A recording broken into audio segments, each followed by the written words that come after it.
आज का हमारा टॉपिक है laws of photo electric emission. ठीक है, ये बड़ा इंपॉर्टेंट टॉपिक रहता है, एग्जाम में आपको ज़रूर कई बार पूछा गया है।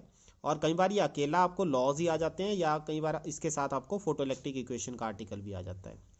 तो लॉज में हम सबसे पहला लॉ देखते हैं। For a given metal and frequency of incident radiation, the number of photoelectrons ejected per second is directly proportional to the intensity of incident light।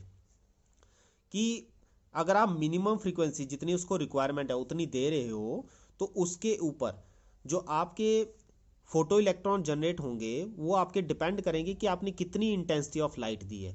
पर याद रखना कंडीशन ये है कि फ्रीक्वेंसी उसकी मिनिमम होनी चाहिए, एनर्जी उसको इतनी सफिशिएंट होनी चाहिए कि वो इलेक्ट्रॉन इजेक्ट कर सके।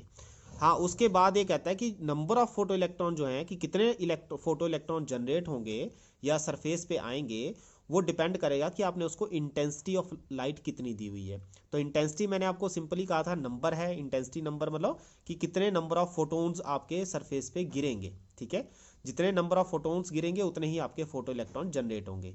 और बड़ी इंपॉर्टेंट बात इसमें ध्यान में देने वाली है कि एक फोटोन सिर्फ एक इलेक्ट्रॉन ही फोटो इलेक्ट्रॉन जनरेट कर सकता है, मतलब इजेक्ट कर सकता है मेटल सरफेस से।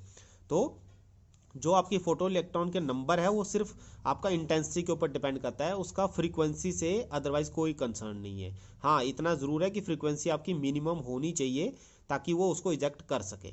ठीक है, उसके बाद for a given metal there exist a certain minimum frequency of the incident radiation below which no emission of photo electron takes place.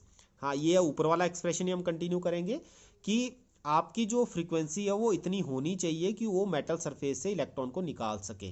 अगर उससे कम फ्रीक्वेंसी आप लेते हो तो आपका एमिशन फोटो इलेक्ट्रॉन का नहीं हो सकता है, फिर चाहे इंटेंसिटी जो मर्जी हो, इंटेंसिटी से उसके ऊपर कोई फर्क नहीं पड़ने वाला। ठीक है, तो मिनिमम फ्रीक्वेंसी हमें चाहिए जो आपके मेटल सरफेस से इलेक्ट्रॉन को निकाल सके, और इस फ्रीक्वेंसी को नाम देते हैं हम threshold frequency. Above the threshold frequency, the maximum kinetic energy of the emitted photoelectron is independent of the intensity of the incident light, but depends only on the frequency of the incident light। कितनी kinetic energy उनको मिलेगी जब आप threshold frequency से ज़्यादा frequency उसको देते हो तो वो डायरेक्टली डिपेंड कर रहा है उसकी फ्रीक्वेंसी के ऊपर। हाँ, इंटेंसिटी का उससे कोई लेना देना नहीं है, काइनेटिक एनर्जी आपकी डायरेक्टली फ्रीक्वेंसी के ऊपर ही डिपेंड करती है और ये आपकी इंटेंसिटी ऑफ लाइट से इंडिपेंडेंट है। अब इसके लिए मैं सिंपल सा एग्जांपल आपको बताता हूँ कि मान लो आपकी थ्रेशोल्ड फ्रीक्वेंसी है 20 हर्ट्ज, उसको 20 हर्ट्ज की ज़रूरत है इलेक्ट्रॉन को इजेक्ट करने के लिए, फोटो इलेक्ट्रॉन को। लेकिन अगर हम 30 हर्ट्ज दे देते हैं तो 20 हर्ट्ज ने तो सिर्फ इजेक्ट किया, जो बचा 10 हर्ट्ज है वो उसको क्या देगा, उसकी काइनेटिक एनर्जी को बढ़ाने में हेल्प करेगा, उसको दौड़ाने में हेल्प करेगा। काइनेटिक एनर्जी मतलब वो मेटल सरफेस पे जो जितनी स्पीड से जाएगा वो डिपेंड करता है कि उसको अपने फ्रीक्वेंसी कितनी दी हुई है। लास्ट इसमें आता है the photo electron emission is an instantaneous process. Instantaneous process को हम सिंपल सेंस में ये कहेंगे कि जैसे ही आपका फोटोन सरफेस पे स्ट्राइक करेगा वैसे ही फोटो इलेक्ट्रॉन इजेक्ट हो जाएगा, इसमें टाइम लैग नहीं है। अराउंड अबाउट 10⁻⁹ सेकंड, मतलब बिल्कुल आप ये कह सकते हो कि जैसे टकराया वैसे ही बाहर। तो ये भी आपका जो प्रोसेस है ये इंस्टेंटेनियस प्रोसेस है, ये इसका फोर्थ लॉ आ जाता है। फिर हम इसके बाद बात करेंगे आइंस्टाइन्स फोटो इलेक्ट्रिक इक्वेशन की। तो ये आपका अलग से भी क्वेश्चन बनता है और साथ में भी इसके लॉज के साथ भी आ जाता है। तो आइंस्टाइन फोटो इलेक्ट्रिक इक्वेशन, पहले हमने इक्वेशन सॉल्व करनी है, उसके बाद हमने ये भी बताना है कि जो इक्वेशन इसने बनाई थी आइंस्टाइन ने, उसने लॉज को डिफाइन भी किया था कि वो फोटो इलेक्ट्रिक इक्वेशन के जो लॉ है एमिशन के वो क्यों है। तो ये आपके आइंस्टाइन इक्वेशन से हम प्रूव कर सकते हैं। तो इसमें हमने क्या कहा, according to Planck's quantum theory light radiations consist of tiny packets of energy called quanta. ठीक है, जो आपके मिनिमम एनर्जी जो पैकेट आते हैं आपकी लाइट रेडिएशन में उसको हम क्वांटा नाम देते हैं, और 1 quanta of light radiation is called photon. तो जो मिनिमम एनर्जी रहती है लाइट की वो 1 फोटोन के बराबर होती है, उसको हम फोटोन से मेजर करते हैं। ठीक है, तो आपकी यूनिट लाइट की फोटोन रहती है इसमें कि कितनी फोटोन आपने जो आपकी with the speed of light enter कर रहे हैं सरफेस के ऊपर। The energy of a photon is given by E is equal to H nu. ठीक है, ये आपका मैथमेटिकल एक्सप्रेशन रहता है इसमें, where H is the Planck's constant and nu is the frequency of light radiation. Consider a photon of light of frequency nu incident on a photo sensitive metal surface. ऐसे surface पे आपने उसको गिराया है जो आपका क्या है, फोटो सेंसिटिव है। और अब क्या होगा, जब फोटो सेंसिटिव मेटल सरफेस पे ये लाइट गिरेगी the energy of photon light of frequency nu incident on photo sensitive metal surface, the energy of photon is divided into two ways. आपकी दो वे में वो यूज की जाएगी। दो वे क्या हुए, एक हुआ part of energy is use to ejecting the electron, जैसे मैंने आपको 30 हर्ट्ज एग्जांपल दिया है, तो उसमें मान लो 20 हर्ट्ज उसकी इजेक्शन में ही कन्वर्ट मतलब कंज्यूम हो जाएगा, जिसको हम वर्क फंक्शन कहते हैं इसका फाई, कि आपने उसका काम किया उसको निकालने के लिए। वर्क फंक्शन मीन्स काम किया अंदर से बाहर निकालने के लिए, to eject the photo electron from the metal surface. ठीक है, तो इलेक्ट्रॉन को बाहर निकाला, फोटोन ने निकाला, इसलिए हम इसको फोटो इलेक्ट्रॉन कह देते हैं। The rest of the energy of photon is use to in imparting the maximum kinetic energy, और जो बाकी बची उसकी एनर्जी वो उसको क्या करेगी, काइनेटिक एनर्जी प्रोवाइड करेगी। तो इस तरह से हम कह सकते हैं कि आपकी जो एनर्जी हो दो हिस्सों में बंट गई। If we maximum is the maximum velocity of the emitted photo electron, तो काइनेटिक एनर्जी क्या होगी, हाफ mv(x²). ठीक है, फिर ये कहता है कि जो टोटल एनर्जी एच न्यू आपने दी, उसने क्या क्या किया, एक तो वर्क फंक्शन, उसको इलेक्ट्रॉन को इजेक्ट किया, प्लस उसको काइनेटिक एनर्जी प्रोवाइड की। ठीक है, तो इसको हाफ mv² को यहाँ कर लेंगे तो एच न्यू के साथ ये आपका लेफ्ट साइड में आ सकता है, तो -φ0 हो जाएगा। ठीक है, तो काइनेटिक एनर्जी मैक्सिमम हो जाएगा एच न्यू -φ0। इस इक्वेशन को हम नाम देते हैं आइंस्टाइन्स फोटो इलेक्ट्रिक इक्वेशन।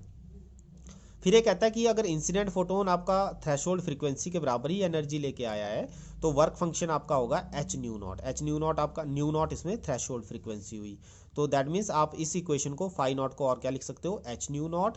तो ये आपका एच कॉमन आ जाएगा, न्यू माइनस न्यू नॉट करके नई इक्वेशन बन जाएगी। तो ये जो नई इक्वेशन बनी है, इसके बेस पे हम एक्सप्लेनेशन कर सकते हैं लॉज की।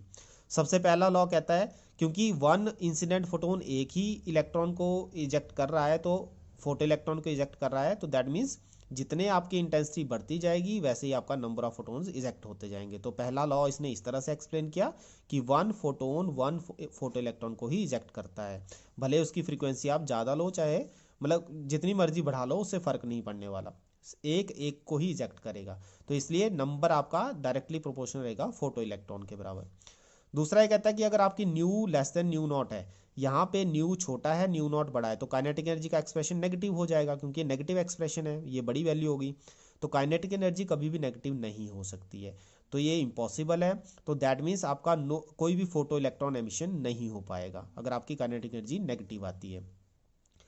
फिर मतलब आपकी थ्रेशोल्ड फ्रीक्वेंसी से कम एनर्जी आती है, न्यू नॉट मतलब थ्रेशोल्ड फ्रीक्वेंसी, उससे कम फ्रीक्वेंसी की इंसिडेंट रेडिएशन आती है, तो आपका फोटो इलेक्ट्रिक एमिशन नहीं हो पाएगा। फिर ये कहता है कि अगर थ्रेशोल्ड एनर्जी से ज़्यादा एनर्जी लेते हो तो हमारी ये वैल्यू पॉजिटिव हो जाएगी। अगर न्यू बड़ा है न्यू नॉट से, तो ये वैल्यू पॉजिटिव हो जाएगी। दैट मीन्स जितनी ज़्यादा इसकी वैल्यू होगी उतनी ही उसकी काइनेटिक एनर्जी होगी। तो थर्ड लॉ भी ये एक्सप्लेन हो जाता है कि जितना ज़्यादा फ्रीक्वेंसी दोगे उतनी ही ज़्यादा उसकी काइनेटिक एनर्जी हो जाएगी। लास्ट में इसने कहा कि जो इंस्टेंटेनियस प्रोसेस है उसका रीज़न है कि जो आपका कोलिजन होता है फोटोन और इलेक्ट्रॉन के बीच में, वो आपका इलास्टिक कोलिजन होता है, और ये एक इंस्टेंटेनियस स्पॉन्टेनियसली हो जाता है, इंस्टेंटेनियसली हो जाता है। इसलिए जो आपका फोटो इलेक्ट्रिक एमिशन है वो इंस्टेंटेनियस प्रोसेस कहलाता है।